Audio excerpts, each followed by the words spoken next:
That guy, that phony goat. Did you not just watch 2 weeks ago? No, what happened? You know what happened. It's all MVP. It's all a fog to me. There you go. Okay, Pat Riley, asterisk. Yeah, we'll talk about No that. asterisk for any championship on my watch. Shannon was leading the parade, so he knows very well. But we do have to talk about Tom Brady, because Tom Brady is doing Brady things while the Patriots are coming off their worst home loss of the Bill Belichick era, with their offense struggling to put up points as they fell to 2-4 in their first season without Tom Brady. One league exec even made an interesting comparison in The Athletic, saying, quote, "Phil Jackson was a great coach, but it turns out it really does matter if Michael Jordan is there." In this analogy, Michael Jordan is now the quarterback of the Tampa Bay Buccaneers, who sit at 5-2 and look like the best team in the NFC. Skip, you've been saying for 4 years on Undisputed that Brady deserves 75% of the credit for the Brady-Belichick dynasty, while Bill deserves 25%. So, Shannon, is Brady proving now that he was more valuable than Belichick? No, so we're basically ending the debate after 7 games. So that's it. It's over. So Coach Belichick said, let's just say for the sake of argument, down the road, Coach Belichick wins a Super Bowl, wins 2. So what, do we rekindle the debate? Do you like your odds? Yeah, I like my odds. Okay. I'm not betting against Coach Belichick, Skip. Look, if you really look at it, if we break this down, here's what Brady is as a starting quarterback this year. He's 22nd in completion percentage. He's 21st in yards per attempt. He's 16th in QBR. But he's 6th in pass attempts. Those are very pedestrian numbers, except the pass attempts. So let's not gloss over that fact, Skip. We're not saying, look, we understand what transcendent and historically great quarterbacks have meant.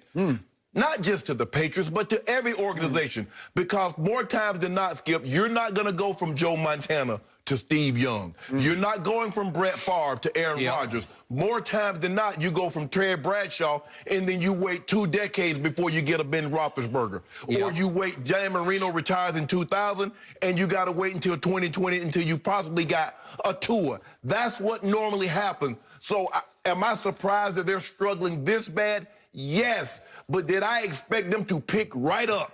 And like Tom left, and they're going to be the same 12-4, 13-3 teams? No, I did not. But also, you got to look at, what does he got? Tom Brady started 19 seasons in New England. 16 of those times, he had a top 10 defense. What does he have in Tampa right now, Skip, as we speak? What? He's got himself, and he's going to be the MVP of the league. No. That's not what I asked. Oh. Tom Brady started 19 seasons in New England.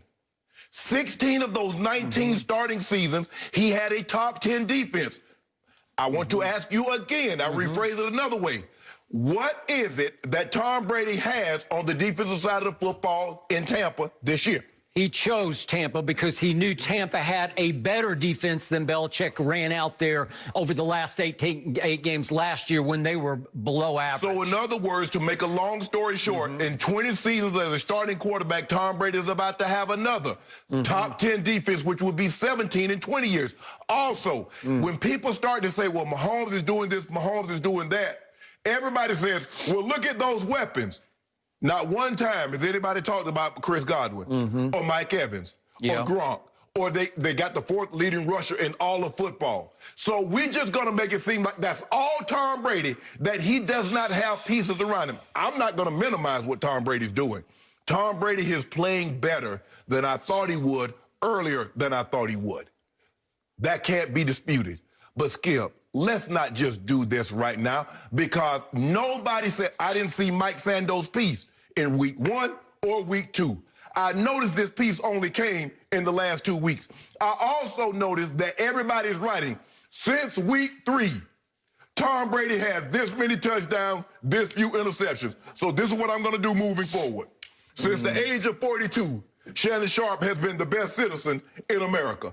I'm going to disregard the previous 42 years. I'm only going to take the last decade. They've never done that before in the history of football. When you talk about a historically great quarterback, take the weeks that he played bad and only do the weeks that he did good. So moving forward, Skip Bayless, I don't want you to look about anything that happened before I was the age of 42. Since then, the last decade, Shannon Sharpe has been exemplary. Really? I'm not sure about exemplary. Yeah, you aren't sure about that. I might put a microscope on exemplary. Okay, it is now my turn. It's your turn. The man is at it again. Right before your very eyes, Tom Brady is exposing Bill Belichick for what he is and always was. He was always a pretty good football coach, very good on defense, but overall just pretty good because for 5 years, he was the head coach of the Cleveland Browns. And help me out, what happened? Not much. He did win a playoff game, though, Skip. But 4 of those years, he missed the playoffs. He went a grand total of 36 wins and 44 losses, and after 5 years, got fired in Cleveland. He then went to New England, and the first year, he went 5-11, and the second year started off 0-2. And I know for sure from one of the assistant coaches on his staff in 2001, that assistant coach was thinking about talking to a realtor and putting his home on the market in Foxborough because they doubted they would make it through that year before magic happened and the heavens opened and into their laps fell a 6th-round draft pick named Tom Brady, who took over for Drew Bledsoe off of an unfortunate, thank to Mo Lewis. And the rest is NFL history. It is. So when Tom Brady took over that year in 2001 in week 3, Bill Belichick's record as a head coach to that point was 41-57.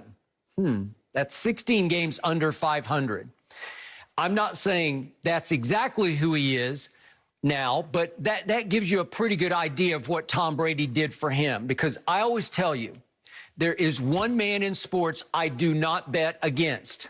And now I told you going into this year, I definitely am not betting against a Tom Brady who's got his mad on for Bill Belichick, who is driven to prove Bill Belichick wrong. And is he ever off to the races? Because he is not only proving that he was by far more valuable than Bill Belichick through those 20 years in New England. I always put 75% on it. I'm creeping up toward 80% now. If you look at what happened, the dynasty was created and sustained in the largest part by Tom Brady, who slowly but surely, after taking over as a very young player, became the leader, the face of that franchise. I think he became the greatest leader in the history of sports because he had to become the buffer in that locker room for really about 18 years between the players and a Coach Belichick who led the league in negativity toward players. I believe he was a coach Shannon Sharpe would not have lasted long under because the verbal abuse was over the edge. And the film study abuse, the group film sessions were completely over the line.